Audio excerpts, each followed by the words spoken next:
Good morning. Hope you guys had a chance to check out the videos yesterday, particularly the one on correcting muscle imbalances for poor posture and primarily round shoulder syndrome. I want to expand on that, and when I got out of bed this morning, the first thing I thought was, I'm so stiff. I could barely put my sock on. My back was so tight.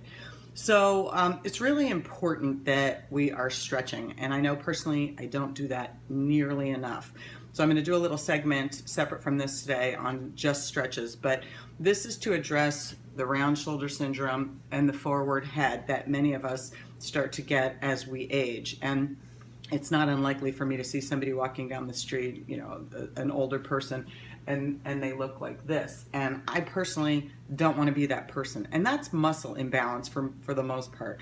Some people, it can be from osteoporosis and other issues, but most of this can be prevented. The problem is everything we do is in the front of us. So we're naturally leaning forward. We have to correct that.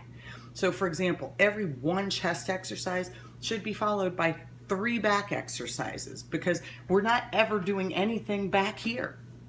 So in addition to the band exercises that I showed you yesterday, a really simple thing that you can do to stretch the chest, every time you walk through a door jamb, it should resonate in your brain. But I'm going to show you actually on my refrigerator right now for the purpose of this video, is you want to get your arm at about 90 degrees or lower. So if you're doing this and your shoulder starts to hurt you, you have some impingement, you get some tingling, numbness in your fingers, then lower your arm a bit. Now, if that doesn't resolve the problem, then this exercise is not for you. So I'm going to go ahead and I'm going to get my arm all the way up there. So my armpit's really close to the corner. And then you're standing straight ahead. You turn your body, keeping your arm. If you notice, I'm almost flush on the door there, keeping your arm against the wall, the door jamb, whatever, and until you feel a stretch. I'm looking at the camera, but ideally I should be looking straight ahead, keeping in alignment with my body. I don't want to be looking over my shoulder. And then breathe. Keep your hips tucked under you, your belly button pulled in, and just hold that stretch. And you should feel a gentle stretching sensation. It shouldn't be painful. So mild stretch. You want to hold that for 30 to 60 seconds to get the most stretch, and then of course do that on both sides. If you have long arms or you want to just try something different, you can actually do it like this and lean into a door jamb. But the most important part about that is that you don't let your head lead for you.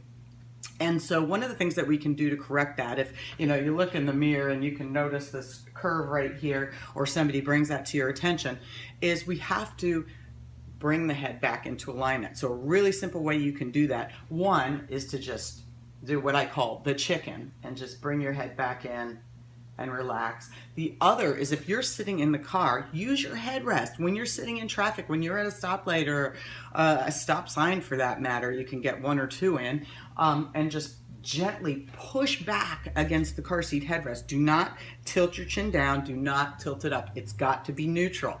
Don't worry about if you look like you have a double chin. Who cares? No one's watching. And when you do it, when you actually do it against the resistance of the car seat headrest, you will be amazed at how much relief it gives you if you have tight neck muscles.